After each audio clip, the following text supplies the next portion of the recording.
Good morning. And just like with President Trump's first impeachment, it will be nearly impossible for the Senate Democrats to get enough Republicans to join them in order to convict him with a two-thirds majority. And Senator Rand Paul actually forced a vote to table what he calls an unconstitutional trial. He drew 44 Republicans to his side, but again, it was unsuccessful. And Republican Pat Toomey, the senator from Pennsylvania, who actually called on President Trump to resign after the Capitol riot, says that the outcome is essentially predetermined. I think it's very unlikely, right? I mean, you did have 45 Republican senators vote to suggest that they didn't think it was appropriate to conduct a trial. So you can infer how likely it is that those folks will vote to convict. In order to convict former President Trump, 17 Republicans would have to join with Democrats, but the odds of that happening are slim to none. Last time around, Utah's Mitt Romney was the only Republican senator who voted to convict him. Democrats will try to persuade other moderates like Toomey, Susan Collins, Lisa Murkowski, and Ben Sasse. Senator Paul says the trial sets a dangerous precedent and highlights a double standard.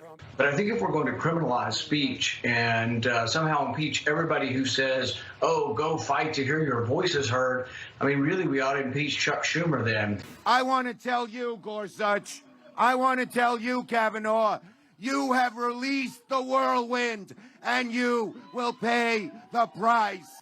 Paul says Schumer's rhetoric was so bad that the Chief Justice had to make a public condemnation. Democrat Congresswoman Maxine Waters is also walking back her inflammatory remarks, claiming she didn't advocate for violence in this viral video.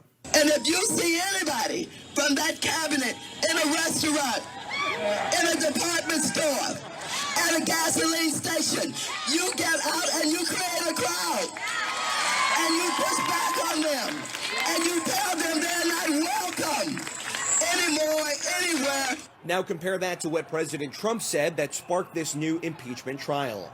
I know that everyone here will soon be marching over to the Capitol building to peacefully and patriotically make your voices heard. Constitutional law expert Alan Dershowitz, who represented the former president at his last trial, says the Trump team needs to focus on two things. The Constitution doesn't authorize the removal or impeachment of a person who's no longer in office, whose term has expired. And if they argue that the speech was constitutionally protected, they will win. Dershowitz says the Trump team shouldn't even mention the election, and that they should focus on proving why he didn't incite an insurrection, as Democrats and some in the media are claiming.